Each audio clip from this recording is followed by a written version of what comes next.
I was there, but we did not have a quorum, so we could not proceed with the meeting. And we all look forward to the next meeting. Okay. You know, there we go. You have Historic Preservation and Planning Commission in any order. I do, and quite frankly, I'm going to defer to the business in front of us this evening because that is the result of the work that those two committees have been doing over several months. Okay, well, that was efficient. Ms. West, to you for a city manager report.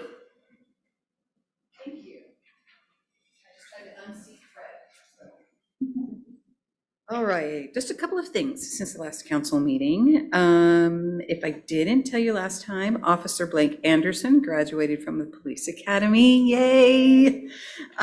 He's returned to finish his field training here at the city, and we're really excited to have him back here at the city.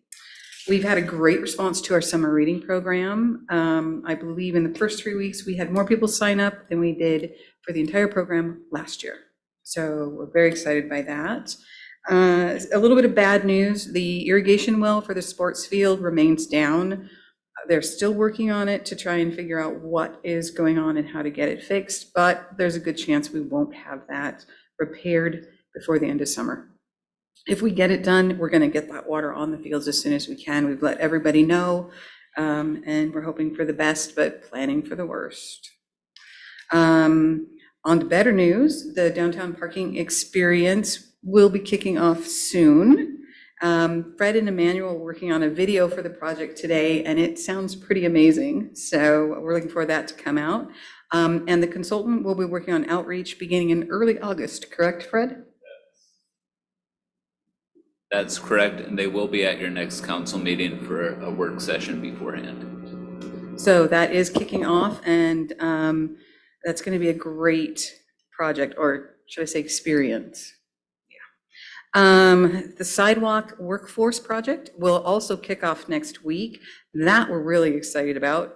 The youth involved in the project will begin learning the process by installing the concrete pads for the donated park benches. And then they'll move on to the sidewalks after that. It'll give them that great experience they need before they move on to the sidewalks. We're really happy with this program. We've already had another city reach out to us. Sean and I were in a Zoom meeting this morning, talking to them about how we got this set up and how it's going to work. So we're doing good things. Thank you, council, for making that policy decision and moving this project forward. And finally, the summer concert series has been a big hit this year. The first concert, we had donations from those attending that nearly tripled what we'd had in prior years. Right. So it was really, really well attended, and we're excited by that. That's all I have, Mayor. Would you like to officially let council know about the August 1 meeting, please? Yes, so you should have all received an email, but the August 1st meeting has been canceled. The appeal is withdrawn. Thank you, Mayor. Okay, moving forward, folks, we have unfinished business, the second reading of Council Bill 2023-03, the annexation of property. Mr. Vander, did you have anything significant to add? No. Okay, we've discussed this before, and let me flip to page 13. And we are on motions, and then we'll have discussion as necessary. I move to read the proposed ordinance Council Bill number 2023-03 for the second time by title only. Second. I have a motion second. Is there discussion on this? All in favor signify by saying aye. Aye. And opposed? Motion carries. Thank you very much. And this is an ordinance declaring territory annexed to the City of Independence and amending the zoning map for tax lot 1700, map 8S 4W16C, and stating an effective date. We now have the third motion, please. I move to adopt the proposed ordinance, Council Bill number 2023-03. Second. I have a motion and a second. And who's the second? Councilor Corbett's the second. I have a motion and a second. Is there discussion? Okay. This is the annexation. All in favor signify by saying aye. Aye. And opposed. Motion carries. Thank you very much. Moving forward, we are on to a public hearing on the Independence Development Code, and I have my script to read, so sit back and have a cup of coffee. This evening, we'll have a public hearing on legislative amendment 202302.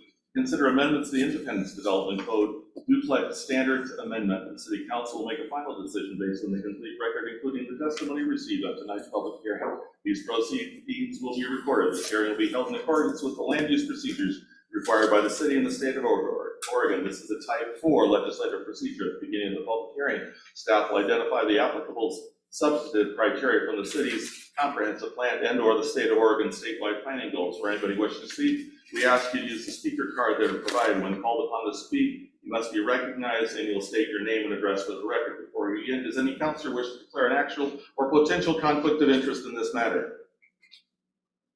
I see no one doing so. So I now open the hearing for LA 202302 Development Code Amendments Downtown Infill Standards. May I have the staff report, please? You bet. You want me up here or you want me over here?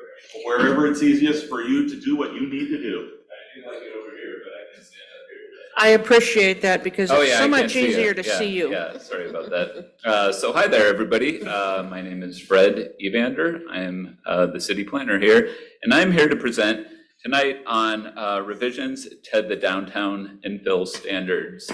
This was requested by the Historic Preservation Commission earlier this year, and it was discussed in a couple of joint meetings between the Historic Preservation Commission and the Planning Commission. What the standards would do is limit the height of buildings in downtown at 40 feet, and it would also establish a new length requirement where buildings couldn't be particularly long without appearing to be broken up into separate pieces. Essentially, the purpose for that is if you've got a very long block and a very tall building, it's going to look very massive. It's gonna look big. So, looking at the code right now, the Historic Preservation Commission asked specifically to consider this stuff, and so it was really interested in a couple of properties in the downtown area. And looking at it, I sort of looked at buildings in downtown. Jason, if you could pull up that attachment B, sort of the building size, and just flip it on its side for me, that would be super duper. What I did was, and Ashley helped out quite a bit, as I went around and I started looking at the length of buildings, at the height of buildings, and in doing that, I realized the vast majority of the buildings in the downtown area are they're smaller than our code would allow. Currently, under our current code, we would allow a 45-foot tall building, and we would allow you to go potentially up to 55 feet if you wanted to incorporate some sort of measure, like a 3-bedroom apartment or solar panels or a community space. Looking at that, what I realized was the vast majority of the buildings in downtown are not 40 feet right now. When you look at it, you can see sort of the heights on the top of those buildings. You can see the Masons building right there is 35 feet. If you scroll up a page, Jason, you'll note that buildings like the Sperling Hotel, there on the right, they're 38 feet. When you look at things like the Cooper building, it's about 40 feet. The tower goes up to about 53 feet. And so realizing that we were allowing buildings that could potentially get up to 55 feet didn't sit well with the Planning Commission and with the Historic Preservation Commission.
Additional questions for staff?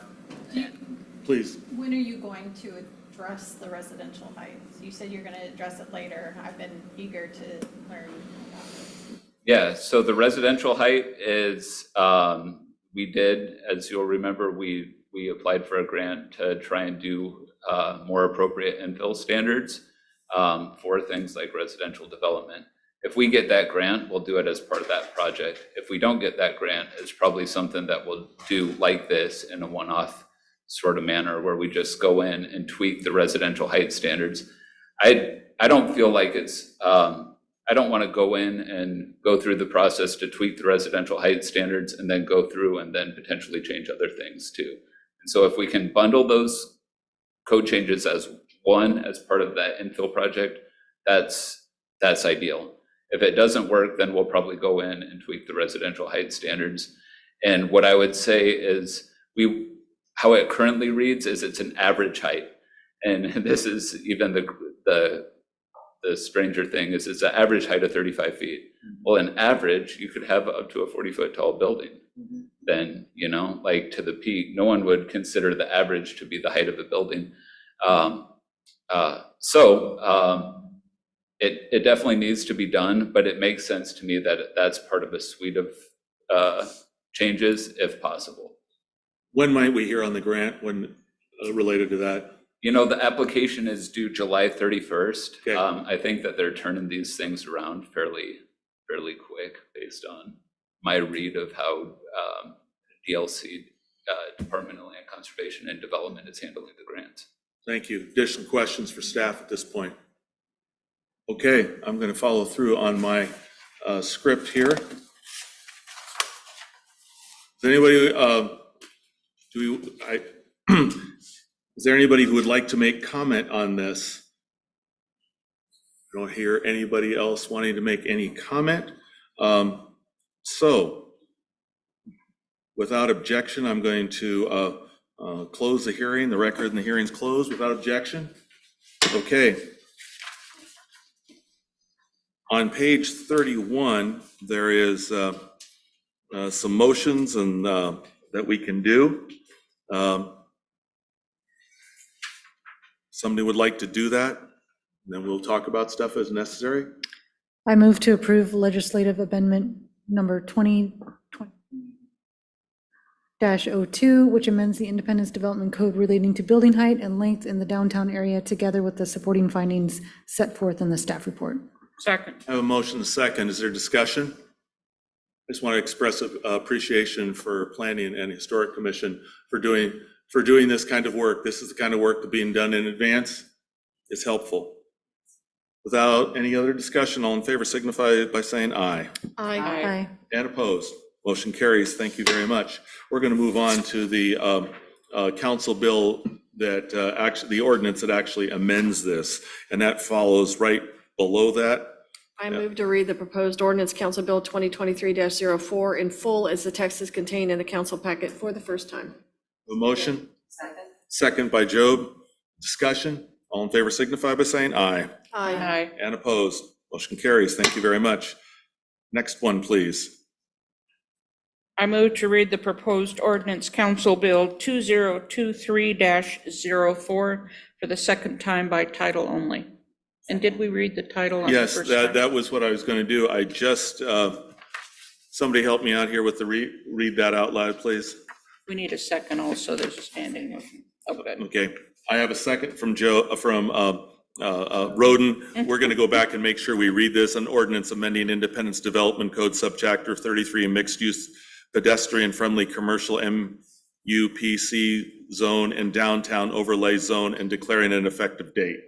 Okay, now, thank you. Appreciate that. We do now have a motion and a second for the reading the ordinance by title only. And all in favor signify by saying aye. Aye. And opposed. Motion carries. An ordinance amending Independence Development Code subchapter 33, mixed use pedestrian friendly commercial MUPC zone and downtown overlay zone and declaring an effective date. To the third motion, please. I move to adopt the proposed ordinance, Council Bill number 2023-04. I have a motion, Second. second by Core. Discussion? All in favor signify by saying aye. Aye. And opposed, motion carries. Thank you very much. Now we have any council announcements we need to make at this time?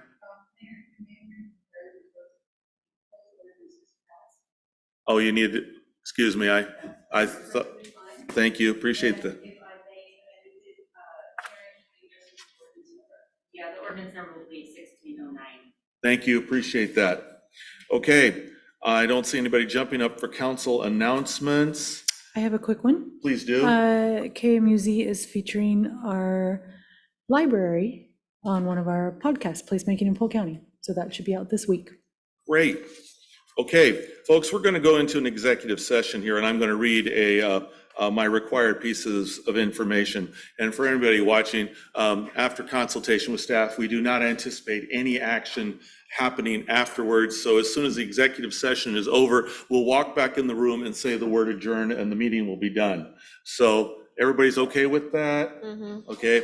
The Independent City Council will now meet executive session for the purpose of negotiating real property transactions. The executive session is held pursuant to ORS 1926602E, which allows the council to meet in executive session. Representatives of the news media and designated staff shall be allowed to attend the executive session. Representatives of the news media are specifically directed not to report on any of the deliberations during the executive session, except to state the general subject of the session as previously announced, and no decision will be made in the executive session at this time. The council will adjourn to the conference room for the duration of the executive session. Once the executive session is adjourned, we'll return to open session in the council chambers. No action is anticipated from this executive session. Without objection, we're going to head to the mayor's conference room back here. We're in